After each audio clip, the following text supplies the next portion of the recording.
দমদম উত্তর বিধানসভার মানুষের জন্য এবার সেবাশ্রয়। উত্তর দমদম পুরসভার 23 নম্বর ওয়ার্ডের মণি সংঘের খেলার মাঠে সেবাশ্রয় শিবিরের শুভ উদ্বোধন করেন রাজ্যের অর্থমন্ত্রী চন্দ্রিমা ভট্টাচার্য। এলাকার মানুষকে বিনামূল্যে স্বাস্থ্য পরিষেবা দেওয়ার লক্ষ্যে এই উদ্যোগ নেওয়া হয়েছে।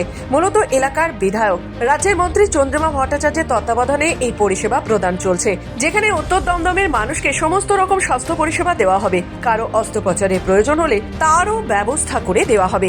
এছাড়াও এদিন শুধুমাত্র দমদম উত্তর বিধানসভার জন্য একটি মোবাইল স্বাস্থ্য ইউনিট, যা স্বাস্থ্য বন্ধু নামে পরিচিত, সেই একটি ইউনিট আনা হয়, যেটি এই বিধানসভার নাগরিকদের জন্য ব্যবহার করা হবে।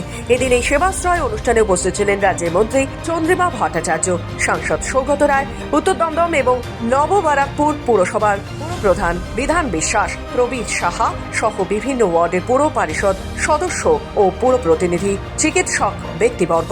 প্রাথমিক পর্যায়ে 19টি জায়গায় 38টি ক্যাম্প করা হবে, পরপর 5টি বিশেষ ক্যাম্প করা হবে। আজকে আমরা যেটা এখানে করছি সেটা আমাদের এই রাস্তাটা দেখিয়েছেন আমাদের মাননীয় সাংসদ অভিষেক বন্দ্যোপাধ্যায়।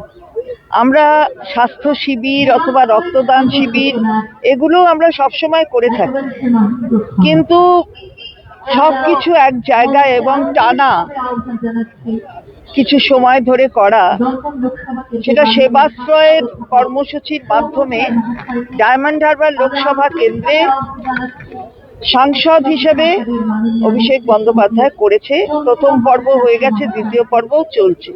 আমরা সেই সেবাশ্রয়কেই অনুসরণ করে আমার বিধানসভা কেন্দ্র 110 দমদম উত্তরে 54টা ওয়ার্ড আছে, এই সেবাশ্রয়ে ক্যাম্প করে, হেলথ ক্যাম্প করে এবং তৎক্ষণাৎ তাদের যা যা করণীয় সেগুলো বলে দেওয়া, পরবর্তীতে আবার তাদের যা যা করতে হবে সে তাতেও সহযোগিতা করা, এই সব কিছু নিয়েই সেবাশ্রয়ের ক্যাম্প, যেখানে সরকারি ব্যবস্থার সুযোগও মানুষ পাচ্ছেন, আবার বেসরকারি যারা হাসপাতাল অথবা অন্য কোনো ক্লিনিক আছেন তারাও কিন্তু এখানে এসেছেন।